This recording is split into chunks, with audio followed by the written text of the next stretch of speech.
Retaining wall क्या होती है, एक्टिव प्रेशर क्या होता है, पैसिव क्या होता है, कौन कौन सी फोर्सेस एक्ट करती है रिटेनिंग वॉल में।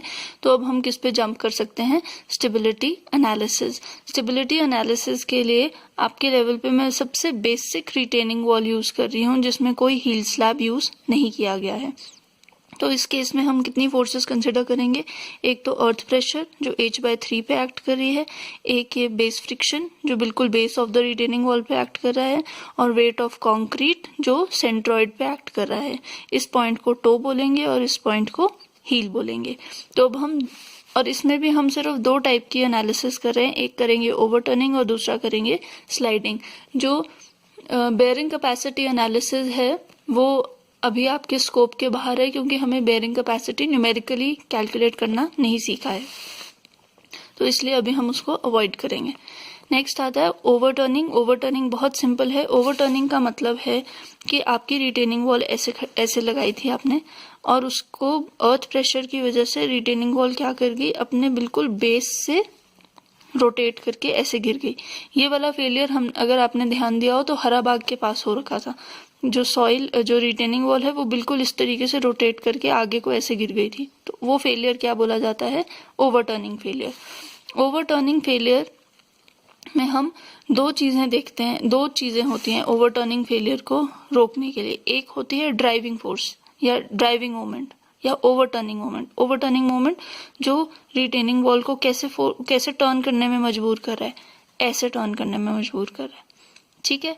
दूसरा हो गया रेजिस्टिंग मोमेंट। रेजिस्टिंग मोमेंट क्या करेगा, रेजिस्टिंग मोमेंट रिटेनिंग वॉल को वापस इस डायरेक्शन में रखेगा कि आपने आगे को नहीं जाना है, आपने कहाँ को रहना है, इस डायरेक्शन में रहना है। क्लियर है। तो अगर हम ध्यान से देखें तो ये फोर्स है, ये अब हम टो के अबाउट निकाल रहे हैं, इस पॉइंट के अबाउट निकाल रहे हैं। तो ये वाली जो फोर्स है ये रिटेनिंग वॉल को कहाँ को धकेलने की कोशिश कर रही है, आगे को।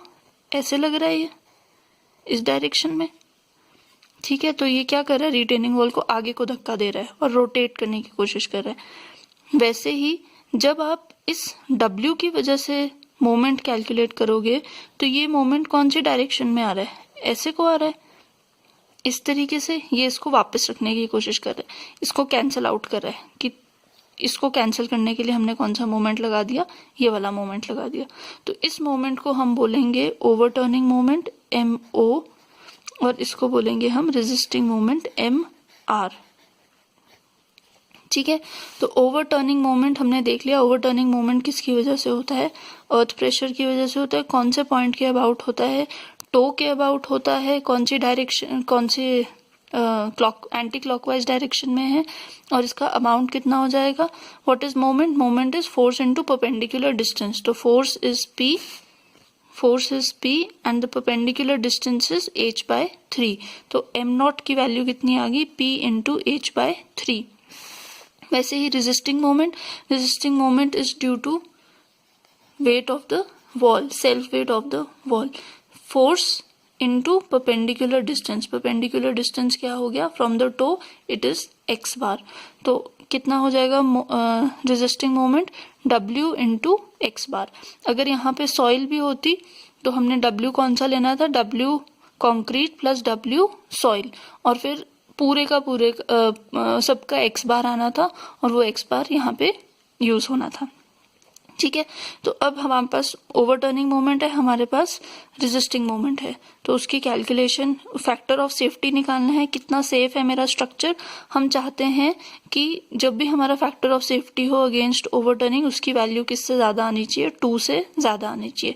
तो MR मतलब resisting moment divided by overturning moment, कितना फोर्स रेजिस्ट कर रही है और कितनी फोर्स ड्राइव कर रही है, फेल करने की कोशिश कर रही है, उसके बीच का रेशो कितना होना चाहिए, 2 होना चाहिए।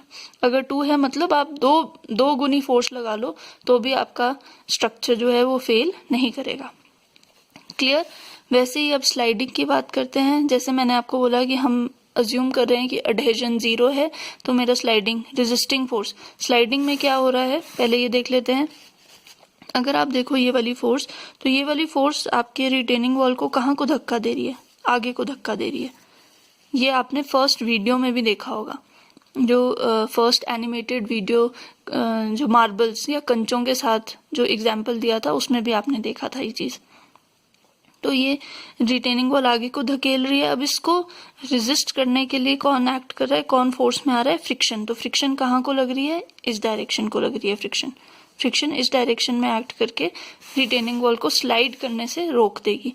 तो रेजिस्टिंग फोर्स, फ्रिक्शन की फोर्स कितनी है, normal reaction into tan delta. Tan delta तो नॉर्मल रिएक्शन आर इस केस में कितना हो जाएगा, वेट ऑफ कंक्रीट। अगर हील स्लैब भी होता तो weight of concrete plus weight of soil आ जाना था।